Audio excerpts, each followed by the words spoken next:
Jim Cornette had a heart attack scare this past week, but as it turned out, he simply had a gastrointestinal attack and was back in action by the end of the week. Jim Cornette was hospitalized Monday night in Charlotte. By the end of the week? And in the that's right.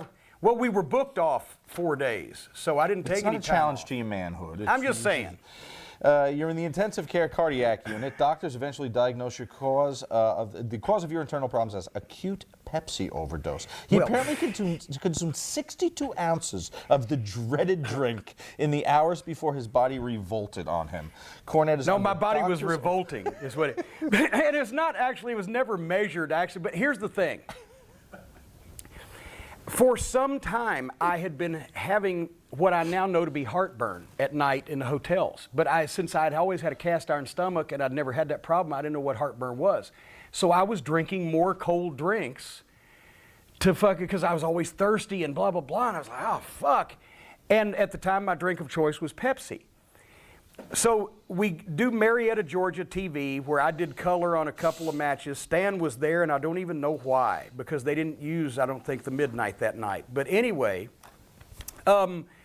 we drive back to Charlotte, and we used to meet at a place where we would drive down the same road for a little while, and Stan go that way, and I'd go this way to go home, Bobby go, whatever. So we all get our cars, and Bobby's gone, and I'm driving down the road, and I'm right behind Stan, and all of a sudden, it was like somebody was sitting on my chest. I was having trouble breathing. And my dad died of a heart attack, sudden heart attack in the middle of nowhere, bird watching, right? 53 years old. I can't fucking breathe. I'm getting lightheaded and dizzy. I pull up next to Stan, I roll the window down, and I said, Stan, I think I'm having a heart attack. He said, fuck. He said, and Stan's real medical phobic too, right? He said, go to the hospital, because there was a hospital right up the road, right near our house, right? On the same road we were going. I said, fuck it. I'd take off and I run the red light. Well, Stan, the only thing he's more than medical phobic is he's law enforcement phobic. He wouldn't run the red light. I'm about to fucking die, but he's sitting there in 3 o'clock in the morning. There's not a car in sight anywhere. Stan will not run the red light.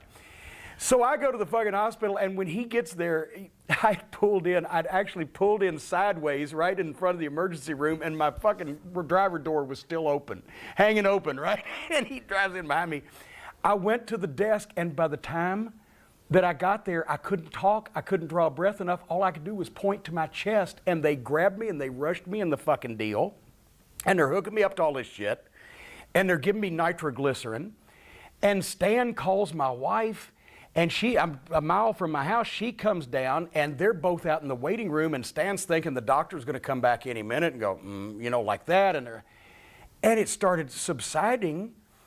And they kept me overnight for observation, but basically the doctor came in, he said, are you under a lot of stress? I said, oh yes. He said, do you eat a lot of spicy food? I said, yes. He said, do you drink a lot of caffeine? I said, yes.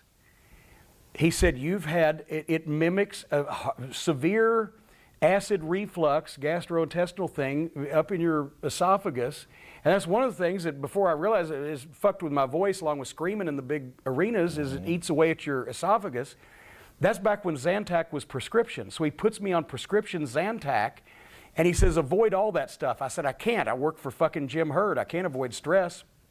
So I took prescription Zantac, whatever, twice or whatever, 3 times a day until the end of the year when I quit.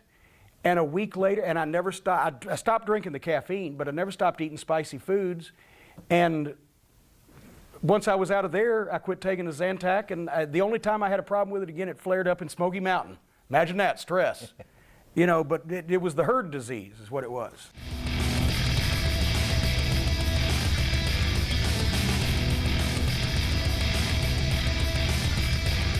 The old man was nice. The old man, I don't think, likes his kid.